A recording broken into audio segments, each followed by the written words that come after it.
of the AI product group at Intel, where she is responsible for deep learning framework software optimization for Intel's Xeon processors. Please welcome Huma Abidi.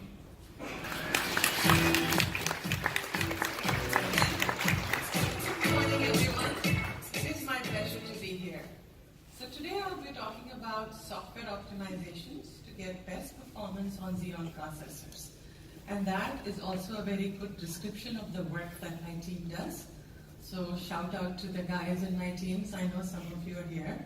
And my Intel colleagues who help support the work. You guys are awesome. So I'm going to talk about Intel's software portfolio for deep learning, some of the key optimizations we use, and I will also share with you some of the performance gains that we are seeing in the current and next generation Xeon processors. As you know, a vast majority of the data center workloads run on Xeon processors. What you may not know is that vast majority of IA workloads, particularly inference, also run on Xeon processors. So in the last couple of years, we have spent a lot of time making sure that the AI experience is great for our customers. Our hardware has gained new instructions, and we are continuously optimizing our software. And as a result, we are seeing up to 200x gain in performance in training and more than 250x in inference. Last month, Intel announced more than $1 billion revenue in the AI business. And listed here are some of our partners and customers in all various domains such as finance and government, cloud service providers, education, etc. So Intel has a very broad and flexible hardware and software portfolio. And so it's, for example, let me start from the bottom here with the hardware portfolio.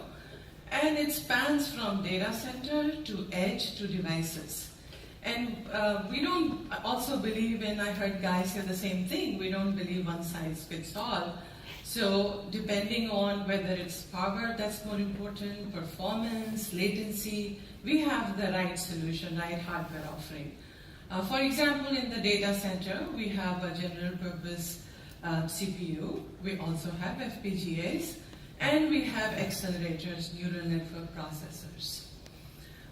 And so similarly, we have the software offerings depending on what the customer wants and to match with the hardware.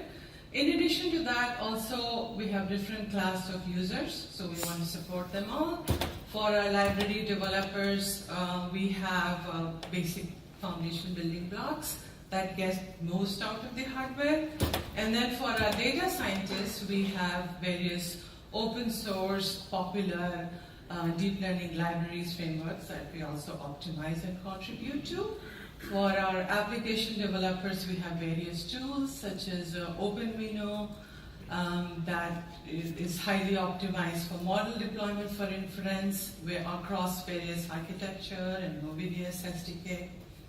So that's an overall picture. Now, I want to highlight some of the key components in making our software optimized and enabling Xeon.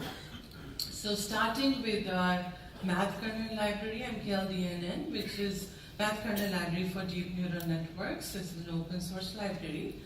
And it has highly optimized kernel implementations for the popular deep learning constructs such as matrix multiplication, pooling, etc. We have what we call ngraph. It's a compiler which is framework neutral, and the